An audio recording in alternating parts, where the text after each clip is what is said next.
Hi friends, ನಮಸ್ಕಾರ. ನಿಮ್ಮ ನೆಚ್ಚಿನ ಲೆಸ್ಲೀಸ್ ಆಲ್ ಇನ್ ಒನ್ ಚಾನಲ್ಗೆ ನಿಮ್ಮೆಲ್ಲರಿಗೂ ಆತ್ಮೀಯವಾದ ಸ್ವಾಗತ. ಇವತ್ತಿನ ಸ್ಪೆಷಲ್ ಆದ ರೆಸಿಪಿ ಪಾವ್ ಭಾಜಿ. ಇದು ಮಹಾರಾಷ್ಟ್ರದ್ದು ಫೇಮಸ್ ಸ್ಟ್ರೀಟ್ ಫುಡ್ ಅಂತಾನೆ ಹೇಳ್ಬೋದು. ಆಲ್ಮೋಸ್ಟ್ ಆಗಿ ಎಲ್ಲರೂ ಇಷ್ಟಪಟ್ಟು ತಿಂತಾರೆ.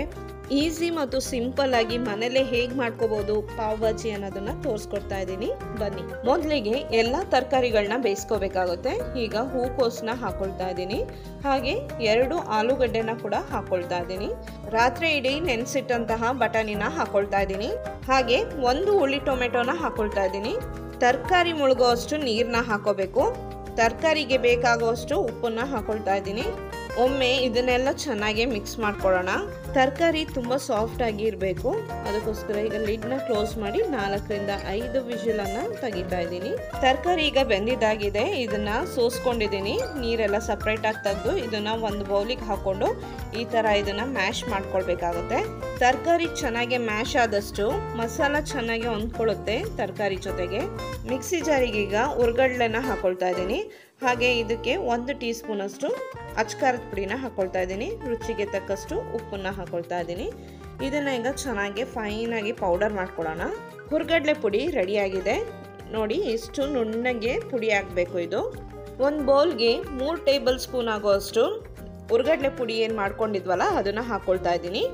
ಇದಕ್ಕೀಗ ನೀರನ್ನ ಹಾಕೊಳ್ತಾ ಇದ್ದೀನಿ. ಪೇಸ್ಟ್ ಕನ್ಸಿಸ್ಟೆನ್ಸಿಯಲ್ಲಿ ಬರಬೇಕು, ಅದಕ್ಕೋಸ್ಕರ ಎಷ್ಟು ಬೇಕಾಗುತ್ತೋ ಅಷ್ಟು ನೀರು ಮಾತ್ರ ಹಾಕೊಳ್ಳಿ. ಚೆನ್ನಾಗಿ ಇದನ್ನ ಮಿಕ್ಸ್ ಮಾಡ್ಕೊಳ್ಬೇಕಾಗುತ್ತೆ. ನೋಡಿ, ಈ ತರ ಕನ್ಸಿಸ್ಟೆನ್ಸಿ ಬರಬೇಕು. ಇದನ್ನ ಈಗ ಸೈಡಿಗೆ ತೆಗೆದಿಟ್ಕೊಳ್ತಾ ಇದ್ದೀನಿ. ನೆಕ್ಸ್ಟ್ ಒಂದು ಕಡಾಯಿಗೆ ನಾನು ಇಲ್ಲಿ ಬೆಣ್ಣೆನ ಹಾಕೊಳ್ತಾ ಇದ್ದೀನಿ. ಈ ಬೆಣ್ಣೆನ ನಾನು ಮನೆಯಲ್ಲೇ ತಯಾರಿಸಿರೋದು, ಹೋಮ್ ಮೇಡ್ ಇದು. 3 ರಿಂದ 4 ಟೇಬಲ್ ಸ್ಪೂನ್ ಆಗುವಷ್ಟು ಅಡುಗೆ ಎಣ್ಣೆನ ಬಳಸ್ತಾ ಇದ್ದೀನಿ. ಬೆಣ್ಣೆ ಮತ್ತು ಎಣ್ಣೆ ಎರಡು ಚೆನ್ನಾಗಿ ಬಿಸಿಯಾಗಿದೆ. ಒಗ್ಗರಣೆಗೆ 2 ಟೀ ಸ್ಪೂನ್ ಅಷ್ಟು ಅಚ್ಕಾರದ ಪುಡಿನ ಹಾಕೊಳ್ತಾ ಇದ್ದೀನಿ. 2 ರಿಂದ 3 ಟೇಬಲ್ ಸ್ಪೂನ್ ಅಷ್ಟು ಪಾವ್ ಭಾಜಿ ಮಸಾಲಾನ ಹಾಕೊಳ್ತಾ ಇದ್ದೀನಿ. 2 ನಿಮಿಷ ಈ ಪುಡಿಗಳನ್ನ ಒಗ್ಗರಣೆಯಲ್ಲಿ ಫ್ರೈ ಮಾಡ್ಕೋಬೇಕು. ಲೋ ಫ್ಲೇಮಲ್ಲೇ ಇದನ್ನ ಹುರ್ಕೋಬೇಕಾಗುತ್ತೆ. 1/2 ಟೀ ಸ್ಪೂನು ಅರಿಶಿನ ಪುಡಿನ ಹಾಕೊಳ್ತಾ ಇದ್ದೀನಿ. ಇದನ್ನು ಚೆನ್ನಾಗಿ ಮಿಕ್ಸ್ ಮಾಡಿಕೊಂಡು ಒಂದು ಸ್ವಲ್ಪ ಹೊತ್ತು ಇದನ್ನು ಕೂಡ ಫ್ರೈ ಮಾಡ್ಕೊಳ್ಳೋಣ. ಈಗ ಎಲ್ಲ ತರಕಾರಿಗಳನ್ನ ಮ್ಯಾಶ್ ಮಾಡಿ ಇಟ್ಕೊಂಡಿದ್ನಲ್ಲ ಅದನ್ನ ಇದಕ್ಕೆ ಹಾಕೊಳ್ತಾ ಇದ್ದೀನಿ. ಒಗ್ಗರಣೆ ಜೊತೆಗೆ ಮ್ಯಾಶ್ ಮಾಡಿ ಇಟ್ಕೊಂಡಂತಹ ತರಕಾರಿನ ಚೆನ್ನಾಗಿ ಇದರಲ್ಲಿ ಮಿಕ್ಸ್ ಮಾಡ್ಕೊಳ್ಳೋಣ. ರುಚಿಗೆ ಎಷ್ಟು ಬೇಕೋ ಅಷ್ಟು ಉಪ್ಪನ್ನ ಹಾಕೊಳ್ತಾ ಇದ್ದೀನಿ. ಈ ಭಾಜಿ ತುಂಬ ಗಟ್ಟಿ ಅನ್ನಿಸ್ತಾ ಇದೆ, ಅದಕ್ಕೆ ಸ್ವಲ್ಪ ನೀರನ್ನ ಹಾಕೊಳ್ತಾ ಇದ್ದೀನಿ. ಈಗ ಇದೆಲ್ಲವನ್ನ ಚೆನ್ನಾಗಿ ಒಂದ್ಸತಿ ಮಿಕ್ಸ್ ಮಾಡ್ಕೊಳ್ಬೇಕು. 1/2 ಲಿಂಬೆ ಹಣ್ಣಿನ ರಸನ ಹಾಕೊಳ್ತಾ ಇದ್ದೀನಿ. ಇದು ಆಪ್ಷನಲ್, ನಿಮಗೆ ಬೇಕಂತ ಅನ್ಸಿದ್ರೆ ಹಾಕೊಳ್ಳಿ. ಒಮ್ಮೆ ಇದನ್ನ ಮಿಕ್ಸ್ ಮಾಡ್ಕೊಳ್ತಾ ಇದ್ದೀನಿ. ಭಾಜಿಗೆ ಸ್ಲೋ ಆಗಿ ಕುದಿ ಬರ್ತಾ ಇದೆ. ಇದು ರೆಡಿ ಆಗಿದೆ ಅಂತ ಹೇಳಿ ಇದನ್ನ ಈಗ ಸೈಡಿಗೆ ತೆಗೆದಿಟ್ಕೊಳ್ತಾ ಇದ್ದೀನಿ. ಒಂದು ತವಾ ತಗೊಂಡಿದ್ದೀನಿ, ಇದಕ್ಕೆ 1 ಟೇಬಲ್ ಸ್ಪೂನ್ ಆಗೋಷ್ಟು ಬೆಣ್ಣೆನ ಹಾಕೊಳ್ತಾ ಇದ್ದೀನಿ. ಇದು ಸ್ವಲ್ಪ ಮೆಲ್ಟ್ ಆಗಬೇಕು. 2 ಪಾವ್ನ ತಗೊಂಡು ಅದನ್ನ ಅರ್ಧ ಕಟ್ ಮಾಡಿ ಈ ತರ ತವದ ಮೇಲೆ ಫ್ರೈ ಮಾಡ್ಕೋಬೇಕಾಗುತ್ತೆ.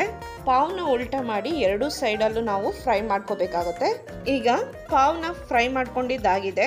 ಈಗ ನಾನು ಇದನ್ನ ತೆಗೆದಿಟ್ಕೊಳ್ತಾ ಇದ್ದೀನಿ ಒಂದು ಪ್ಲೇಟಲ್ಲಿ. ತುಂಬ ಟೇಸ್ಟಿಯಾಗಿರುವಂತಹ ಪಾವ್ ಭಾಜಿ ರೆಡಿಯಾಗಿದೆ. ಮನೇಲೆ ಎಷ್ಟು ಸಿಂಪಲ್ ಆಗಿ ಮಾಡ್ಕೋಬಹುದು ಅಂತ ನೋಡ್ಕೊಂಡ್ರಲ್ವಾ. ಮುಂಚೆ ರೆಡಿ ಮಾಡಿಟ್ಕೊಂಡಂತಹ ಹುರ್ಗಡ್ಲೆ ಪೇಸ್ಟ್ನ ನಾನು ಪಾವ್ ಮೇಲೆ ಸ್ಪ್ರೆಡ್ ಮಾಡ್ತಾ ಇದ್ದೀನಿ. ಈ ಥರ ಹಾಕೋದ್ರಿಂದ ಪಾವ್ ಭಾಜಿ ಎಕ್ಸ್ಟ್ರಾ ಟೇಸ್ಟಿಯಾಗಿರುತ್ತೆ. ಫ್ರೆಂಡ್ಸ್, ನಿಮಗೆ ಈ ವಿಡಿಯೋ ಇಷ್ಟ ಆಗಿದ್ರೆ ದಯವಿಟ್ಟು ಲೈಕ್ ಮಾಡಿ, ಹಾಗೆ ನಿಮ್ಮ ಫ್ರೆಂಡ್ಸ್ ಮತ್ತು ಫ್ಯಾಮಿಲಿ ಮೆಂಬರ್ಸ್ಗೆ ಶೇರ್ ಮಾಡಿ. ಒಂದು ವೇಳೆ ನೀವೇನಾದರೂ ನನ್ನ ಚಾನಲ್ಗೆ ಹೊಸಬ್ರಾಗಿದೆ ದಯವಿಟ್ಟು ಸಬ್ಸ್ಕ್ರೈಬ್ ಮಾಡ್ಕೊಳ್ಳಿ. ಪಕ್ಕದಲ್ಲಿ ಬರುವಂಥ ಬೆಲ್ ಐಕನ್ನ ಪ್ರೆಸ್ ಮಾಡಿ. ನಾನು ಹಾಕುವಂಥ ಪ್ರತಿಯೊಂದು ವಿಡಿಯೋನೂ ಮೊದಲು ನಿಮಗೆ ಬಂದು ತಲುಪುತ್ತೆ. Thank you very much.